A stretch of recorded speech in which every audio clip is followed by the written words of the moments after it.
اسماعیلی عقیدے کے مطابق جس طرح دنیا کی ہر چیز کا ایک ظاہر ہوتا ہے، ایک باطن ہوتا ہے، جس طرح آپ ایک بہت خوبصورت محل کو دیکھتے ہیں، باہر سے وہ آپ کو خوبصورت نظر آتا ہے، پھر اس کے اندر جو ہے اس کا باطن ہے، اسی طرح ایک خوبصورت چمن کو دیکھتے ہیں باہر سے، پھر اندر جا کر اس سے استفادہ کرتے ہیں۔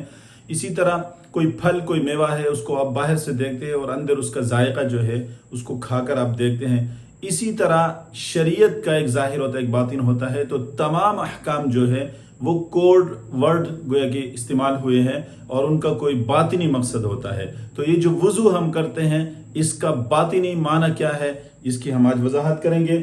یہ اللہ فرماتے ہیں اذا قمتم الى الصلاة فاغسلوا وجوهكم وايديكم الى المرافق وامسحوا برؤوسكم وارجلكم الى الكعبين۔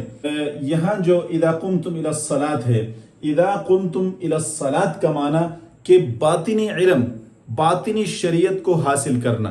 جب تم ارادہ کرو باطنی شریعت کو حاصل کرنے کا تو پھر کیا کرو؟ فَغْسِلُوا وُجُوهَكُمْ، اپنے چہروں کو دھو لو۔ چہروں کو دھو لو کا مطلب یہ ہے کہ سب سے پہلے ناطق، چہرے سے مراد ناطق ہے۔ ناطق کیا ہوتا ہے؟ ناطق جو ہے ان کے اصطلاح میں پیغمبر کو کہا جاتا ہے۔ پیغمبر علیہ السلام چونکہ ناطق ہیں، یعنی وہ شریعت کے ظاہر کو لوگوں کے سامنے بیان کرتے ہیں، تو ظاہر شریعت ظاہر ہے، جس طرح انسان کا چہرہ سب کے سامنے ظاہر ہوتا ہے، تو اس وجوہ سے مراد ناطق ہے، یعنی پیغمبر علیہ السلام ہے۔ پیغمبر سے پہلے 6 ناطقین، 5 اور ناطقین ہیں، وہ اس سے مراد ہے۔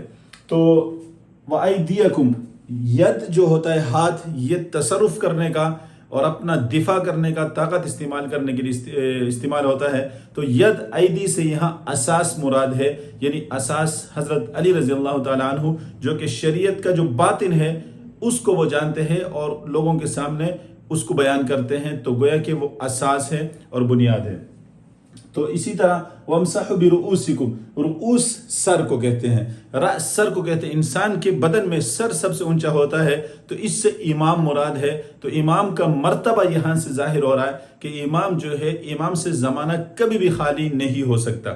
نبی سے زمانہ خالی ہو سکتا ہے، گیپ آتا ہے ایک نبی اور دوسرے نبی کے درمیان، لیکن امام کا تسلسل ازل سے ابد تک بغیر انقطاع کے رہتا ہے۔ امام کائنات کے لیے سانس کی طرح ہے، آکسیجن کی طرح ہے، اس کی روح کی طرح ہے۔